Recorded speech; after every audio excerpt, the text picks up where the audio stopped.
Sura ya 41.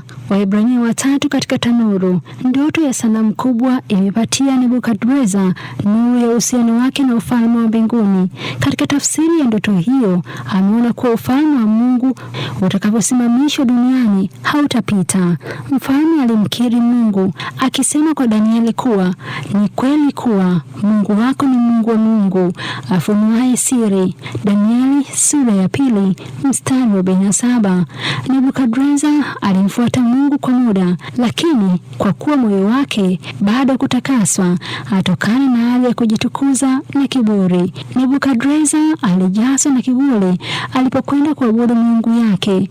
Maneno aliambiwa kuwa wewe ndiwe kichwa cha dhahabu yalimvimbisha kichwa sana.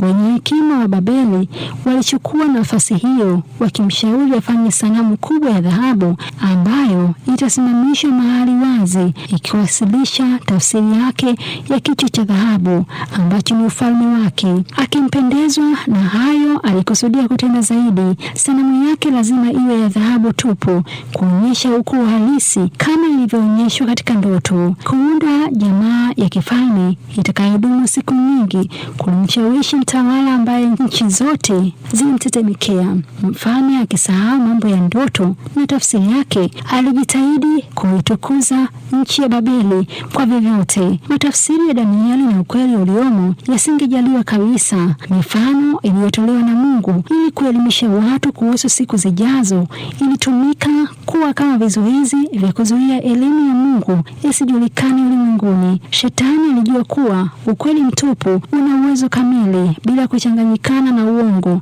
lakini ukweli ukichanganyikana na uongo utaleta hali ya udhalima tu. Sanamu ya dhahabu, utukufu wa milele wa Babeli. Nebukadreza alitengeneza sanamu kubwa sana ya dhahabu kutokana na utajiri wake. Sanamu hiyo ni kama ilivyoonyeshwa katika njozi, hasa dhahabu. Wakaldayo walikuwa hawajapata kitu cha kung'aa kama hicho. Sio ajabu kwamba katika nchi ambayo huabudu sanamu, kitu cha thamani kuu kama kilichosimamishwa katika uwanda wa Dura kingeheshimiwa kama mtu maalumu wa ibada. Amri ilitolewa kwamba siku ya kuiweka sanamu hiyo lazima watu wote waonyeshe heshima katika nchi ya Babeli kwa njia ya kuinama mbele ya sanamu hiyo. Umati mkubwa wa watu wa makabila, mataifa na lugha mbalimbali ulikutanika. Wakaambiwa, wakati vinanda na vinubi na namna zote za ngome vikisikika, watu wote waanguke na kusujudu sanamu. Uwezo wa giza ukaonekana kufaulu kufuatana na ibada ya sanamu ya kudumu ya kuanzia sanamu ya dhahabu, na hivyo ilijulikana kama dini ya taifa. Kwa njia hiyo, Shetani alitumaini kulishinda kusudi la Mungu la kuwaletea watawala wa Babeli ni baraka na taifa zima. Lakini Mungu aliagiza namna nyingine. Sio watu wote walioinama na kusujudia sanamu hiyo iliyowekwa na wanadamu. Watu watatu walisimama imara bila kumwasi Mungu wa mbinguni. Mungu wao alikuwa mfalme wa wafalme, nao wasingeweza kuabudu kitu kingine ila Mungu peke yake. Nebukadreza alipashwa habari kuwa kuna watu wengine wamedharau amri yake. Bila shaka ulikuwa wivu na wenye hekima kuhusu Danieli na wenzake. Alimwambia mfalme, kuna Waebrania fulani uliowaweka katika shughuli za kifalme katika wilaya ya Babeli ambao ni Shadraka, Meshaki na Abednego. Watu hawa, mfalme, hawakujali wala hawakuisujudia sanamu yako au kusujudia sanamu ya dhahabu iliyowekwa. Mfalme ajaribu kuwalazimisha Waebrania. Mfalme aliamuru watu hao wapelekwe mbele yake, akionyesha tanuru ya moto iliyochochewa. Aliwakumbusha watu hawa kuwa mtu yeyote asiyetii atapatwa na adhabu na kutupwa tanuruni. Lakini Waebrania hao walishuhudu kijasiri kuwa wao wanamtii Mungu tu wa mbinguni na kwamba wanaamini kuwa atawaokoa. Jinsi Waebrania hao walivyosimama mbele ya mfalme, aliona kuwa wanacho kitu ambacho akimo kwa wenye hekima.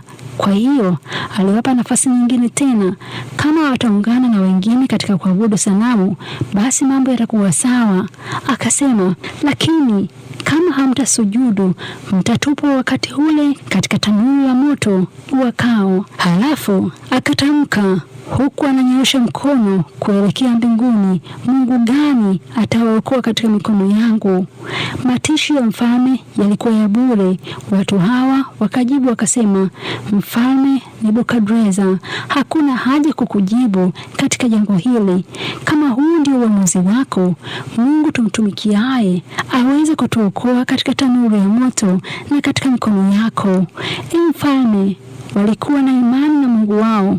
Wakaongeza kusema, lakini ikiwa sivyo, ijulikane kuwa sisi hatutaiabudu sanamu yako ya dhahabu. Mfalme akaghadhabika sana, akaongeza ukali wa moto, uso wake ukabadilika, akiwaona Shadrach, Meshaka na Abednego, mateka kutoka Yuda. Mfalme akiagiza kuwa tanuru ichochewe mara 7 zaidi ya siku zote. Kisha mfalme aliamuru mashujaa ya jeshi lake wawafunge na kuwatupa motoni hao wenye kumwabudu Mungu wa Israeli. Basi watu hawa wakafungwa, hali wamevaa suruali zao na kanzu zao na joho zao na mavazi yao mengine, wakatupwa katikati ya ile tanuru iliyokuwa ikiwaka.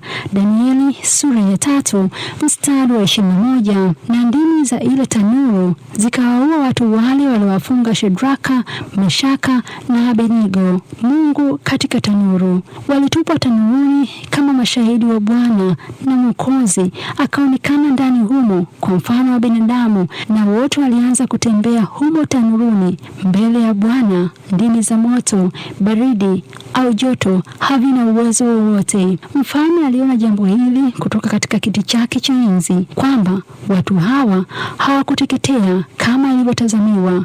Uso wake ulibadilika ulipoona jambo hili. Akauliza kwa mshangao, hatukutupa watu 3 motoni hali wakifungwa? Tazama, naona watu 4 wakitembea motoni bila madhara yoyote, na mtu mmoja anafanana na mwana wa Mungu. Huyu mfalme mkafiri alijuaje jinsi mwana wa Mungu anavyofanana? Waebrania hawa ambao ni mateka wamedhihirisha tabia ya Mungu kwa wakafiri hawa. Walipouliza kuhusu imani yao, walionyesha bila mashaka na kuifunua tabia ya kweli ya Mungu wanayemwabudu. Walieleza habari ya Mwokozi ajaye, na kule tanuruni mfalme aliona mtu wa 4 kama mwana wa Mungu. Nebukadreza akasahau ukuu na utukufu wake, akapaza sauti na kusema, ninyi watumishi wa Mungu aliye juu, tokeni njooni. Ndipo Shadraka, Meshaka na Abednego wakatoka, wakaenda katika umati mkubwa huo, wakijionyesha jinsi wasivyokuwa na dhara lolote. Kule kuwako kwa Mwokozi kulizuia wasiwe na dhara lolote, ila vifungo walivyofungiwa ndivyo tu vilivyoteketea. Sanamu kubwa ilisahauliwa, ikabaki ikisimama yenyewe uwanjani. Mfalme alidhihiriwa, alitamka, abarikiwe Mungu wa Shadraka na Meshaka na Abednego, aliyetuma malaika wake akawaokoa watumishi wake wanaomtumaini, na kulibadili neno la mfalme na kutoa miili yao wafe kuliko kusujudu miungu ila kumsujudu Mungu peke yake. Hakuna Mungu mwingine awezaye kuokoa kwa jinsi hii. Mfalme wa Babeli alijitahidi kumtangaza Mungu katika nchi yote na kueneza imani yake kwa Mungu kwa maajabu yake. Mungu alifurahi kwa jinsi mfalme alivyojitahidi kumhubiri katika Babeli. Kule kuwaokoa watumishi wake tanuruni, Mungu alionyesha kuwa usimama daima ili kuwasaidia watu wake popote na kuwakemea wote wanaotaka kuwaumiza watu wake, akidhihirisha uwezo wa mbinguni. Wakati wa taabu, wale Waebrania walikumbuka ahadi isemayo, upitapo katika maji mengi nitakuwa pamoja nawe, na katika mito haitakugharikisha, endapo katika moto hautakuteketeza, wala mwali wa moto hautakuunguza. Isaya sura 43 mstari wa 2. Habari za kuokolewa kwao zilienezwa katika nchi zote kwa njia ya wajumbe waliokuja kuzindua kuipindua sanamu ya Nebukadreza wakati wa taabu kuu. Kutokana na habari iliyotokea, ndio tunajifanya fundisho maalumu. Katika siku zetu, watumishi wa Mungu watapata matatizo kwa ajili ya wivu wa dini. Hasa ghadhabu itawafuata wale watunzao sabato ya amri ya 4, amri itakayotolewa katika ulimwengu kuwapinga hao wanaomheshimu Mungu na kuwastahilisha mauti. Watu wa Mungu lazima wahakikishe kuwa hakuna katiba ya aina yoyote itakayofanya kuabudu sanamu na ibada hiyo ya kweli. Kuna watu wa Mungu, amri za Mungu zitaanguka chini ya neno la Mungu. Ukweli lazima utaheshimiwa hata kama ni kwa mauti. Mungu atatenda maajabu kwa watu wanaosimama kishujaa katika kweli kama wale wa Ibrania. Mungu aliyekwenda na Waebrania katika tanuru atakwenda pia na waaminifu wake mahali popote utakapokuwa. Wakati wa taabu, watu wake watasimama imara. Kwa ajili yao Mungu atajidhihirisha kama Mungu wa miungu mwenye uwezo wa kuokoa kikamilifu kwa watu wanaomtumaini. Babeli ilivunjika na kutokomea baadaye kwa sababu katika wakati wa mafanikio watawala wake walidhania kuwa wamejipatia hayo kwa uwezo wao na wakajisifu kana kwamba uwezo wa kibinadamu ndio uliowezesha. Umedi na Uajimu uliadhibiwa na Mungu kwa sababu walikanyaga sheria za Mungu chini ya miguu yao. Hofu ya Mungu haikuwa katika mioyo yao, walikuwa wafedhuli kabisa. Ufalme uliofuata ulikuwa na ufedhuli kabisa. Falme hizi zote zilizidi kudidimia katika uovu usiosemekeka, uwezo ambao kila ufalme hutimia kutoka mbinguni, na kadiri ya matunzo ya uwezo huo hutegemea jinsi yake. Kwa kila utawala Mungu husema, nitakufunga mshipi ijapokuwa hukunijua. Isaya sura 45 mstari wa 5. Katika eneo la Mungu ndimo inapoonyeshwa kuwa uwezo wa mataifa au wa mtu binafsi haupatikani kwa bahati nasibu tu, haupo kwa ajili ya majivuno na kiburi, ila hupatikani kwa kadri ile wanavyotimiza masharti ya Mungu. Sura ya 43. Karamu ya Belshaza, usiku wa mwisho wa Babeli. Mabadiliko makubwa yalikuwa yakitokea katika nchi ile. Danieli na wenzake walikochukuliwa mateka miaka zaidi ya 60